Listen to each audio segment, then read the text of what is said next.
Multa kysyttiin tuossa viime viikolla webinaarissa, että miten mä saan laukastua tämmöisiä kyselyitä kesken sitä Teams-palaveria. Mä ajattelin, että tehdäänpä siitä pieni ohjevideo, niin siitä saa sitten käsityksen, että mitä siinä oikein tapahtuu. Eli ensimmäiseksi meidän täytyy tietysti tehdä palaveri, jossa me halutaan niitä kyselyitä tehdä. Ja lähdetään tästä tekemään palaveria. Annetaan sille nyt tämmönen nimi, palaveri forms.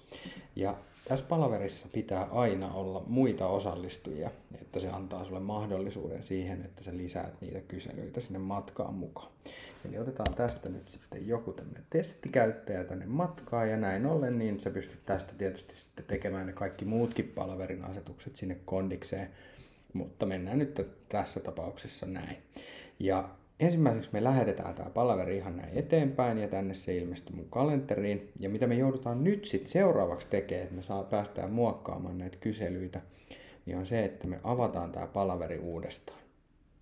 Ja mikä tässä on muuttunut, niin kun sä katsot tänne yläpalkkiin, niin täältä sä näetkin, että tänne on tullut vaikka mitä lisää. Eli periaatteessa voisit nyt ennen palaveria tehdä tänne jo niin kuin erilaisia muistiinpanoja ja muita, mutta me halutaan nyt tosissaan tehdä se kysely, niin painetaan tuosta plussaa.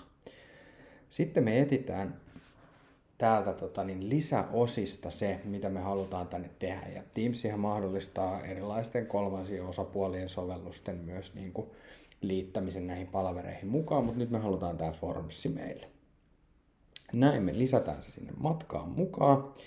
Hetki menee, niin se kertoo sulle, että mitä pitää tehdä. Ja me painetaan nyt save ja odotellaan hetken aikaa. Ja mitä tänne nyt ilmestyi tänne palaverin yläriville, niin tuli tämmöinen Polls-välilehti. On varmaan suomeksi sitten kyselyt tai jotain vastaavaa. Ja nyt me voidaan tästä lähteä tekemään uusia kyselyitä.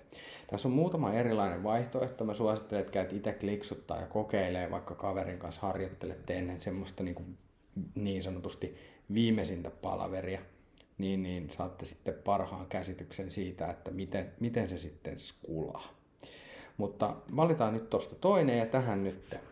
Onko tänään syömään lähtijöitä? Kyllä ja ei. Ja mitä tässä nyt voi sitten näitä erilaisia vaihtoehtoja muokkaa, niin sähän voit tietysti tehdä tänne lisää näitä kysymysvaihtoehtoja. Sä voit myös tästä kun laitat ton päälle, niin sä saat valittua niin, että jokainen kyselijä saa sitten tommosen saa valita monta erilaista vastausta sinne kyselyyn. Tosta sitä pääsee muokkaamaan. Ja mitä täällä sitten alhaalla on, niin eli heti kyselyn jälkeen niin se näyttää kaikille sen äänestyksen tulokset tai kyselyn tulokset. Ja mitä tämä tarkoittaa, niin on se, että sä pystyt myös laittamaan niin, että sä et näe, kuka on vastannut ja mitä. Eli kukaan muuhan niitä ei näe niitä vastaajia kuin sitten sinä, joka olet sen kyselyn tehnyt.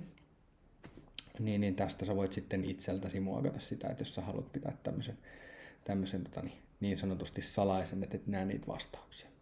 Ja täällä on tietysti tämä, että jos sä haluat muita ihmisiä niin kuin matkaan mukaan niin kuin muokkaamaan tätä kyselyä, niin sulla on mahdollisuus antaa heillekin se oikeus tosta. Nyt kun me klikataan save, niin se ilmestyy tänne valmiiksi odottelemaan sitä, että kun on palaverin hetki, niin sä pääset ampumaan tämän kyselyn niin sanotusti niille katselijoille, ketä siellä toisessa päässä on. Ja näitä kyselyitä voi sitten tehdä ihan mielinmäärin tänne odottamaan sitten sitä palaveria. Näin helppoa tehdä näitä kyselyitä tänne palaveriin mukaan, ja mä suosittelen, että kokeilet itse jonkun kollegan kanssa sitä, että miten se toimii, niin sä pääset vähän kärryille siitä, että mitä kaikkia mahdollisuuksia se tuo ja miten sitä pystyy käyttämään. Se, että jos näitä lähtee perinteisesti niin sitten siinä kun on se niin sanottu H-hetki niin kokeilemaan, niin aika usein mennään helposti sitten metsään.